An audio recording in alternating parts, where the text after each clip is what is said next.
Hey guys, Desolator Magic here, and you'll never guess what I've got for you today. Oh yes, it's more spoilers!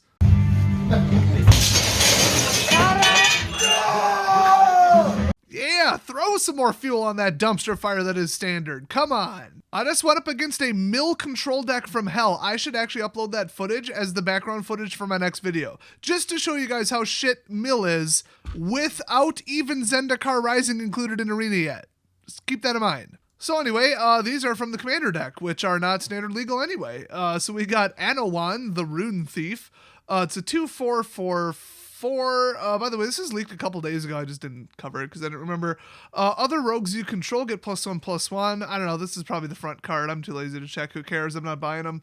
And whenever one or more rogues you control deal combat damage to a player, that player mills a card for each 1 damage dealt to them. You're trying to mill somebody out in Commander. Good luck. And if the player mills at least 1 creature card this way, you draw a card. That is inexcusably ridiculously overpowered, but only really in the context of Standard. In Commander, I don't know, probably just obnoxious. Next up, we've got another thick boy crab. It's a Leviathan crab. Hell yeah, it's Charix the Raging Isle. It's a 4-cost 0/17 because you know what? Why the hell not? If you don't make a 0/17 Leviathan Crab your commander, then you're a communist, damn it. So anyway, spells your opponents cast that target Charix the Raging Isle cost 2 more to cast because he's so damn thick. That little extra toll booth of mana right there, charging an extra 2 to get to him, that's just because he's so damn big. You gotta charge that up, okay? It's like Ghostbusters, you gotta cross the beams, you know? The Marshmallow Man was freaking huge.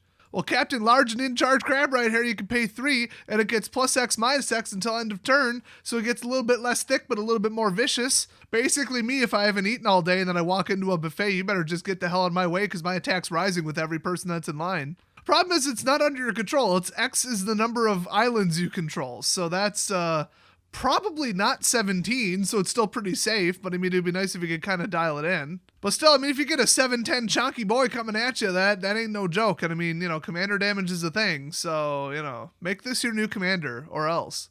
Oh, also, slight correction, because somehow these are not in order. This is not a commander card. This is a standard legal card. I probably could have separated these, so we actually got 3 normal spoilers, and so we're at 270 out of 280 for the scene cards in Zendikar Rising. Very strange.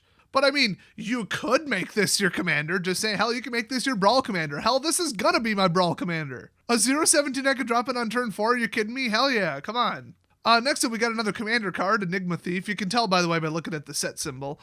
So this is a 5/5 for 7 Sphinx Rogue. It has Prowl 4. You may cast a spell for its Prowl cost if you dealt combat damage to a player this turn with a Sphinx or Rogue. Okay, wait. Is the artwork wearing a mask like an actual legit COVID-19 mask? That's amazing. Although, is he holding a basketball? The NBA is a little bit frowned upon right now for their woke, you know, terrorist supporting bullshit. So, hooray for the mask. Gonna give you a couple downvotes there because of the basketball. What even is this card? Now, I don't even care what it says. What the hell is this artwork?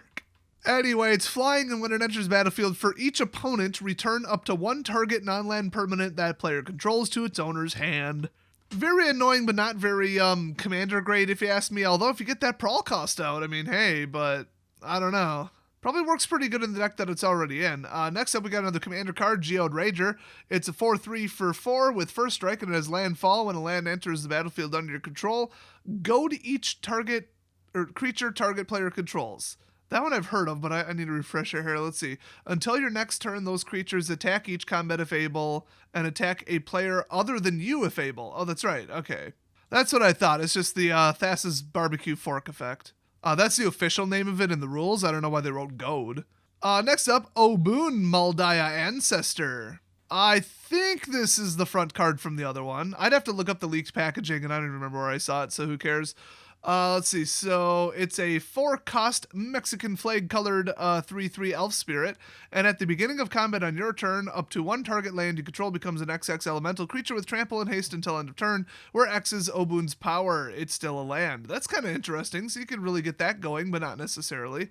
You got to dump counters on them to really get it to work. But landfall, when a land enters battlefield under your control, put a 1/1 counter on target creature. Hey! So it'll backfire spectacularly when this goes back to the command zone, but it's kind of neat. I like it. Next up, standard card here, we got Relic Amulet. It's a 2-drop artifact. Whenever you cast an instant sorcery or wizard spell, put a charge counter on Relic Amulet. And if you pay 2 and tap it, remove all charge counters from Relic Amulet. It deals that much damage to target creature. So you can actually be running this in a mono-blue wizard deck and have basically like a red effect. That's kind of interesting. It's creature only, so how good could this really be? But if you're playing, blue-red mix wizards, which I think is what they're going for, I don't know, like, how much removal do you really have, and do you really want it to be on a card? I mean, this would be considered a card, but you can use it multiple times, maybe, but it's so slow. I don't know. I think in general it's not very good. Next up, Relic Axe. It's a 2-drop equipment, and obviously free equip on ETB. And then equipped creature gets +1/+1. If it's a warrior, it gets +2/+1 instead, and then equip 2. Boy, if you're not running warriors, this is like a double cost to double equip piece of garbage compared to just short sword, the most generic equipment ever made. Pretty sure that's a 1-drop equip one. I might be remembering that wrong. But in a warrior deck, it barely passes as something you might kind of want to play. I mean, +2/+1, whatever. It's not bad. It's not a ton of mana, and you get a free equip once. I mean, I think that puts it, over the line of being pretty good. Next up, we got another commander card, Trove Warden, aka Super Cat. It's a new Marvel superhero in that mask. I mean, you can just tell that just by looking at it, but it's a 3/4 for 4.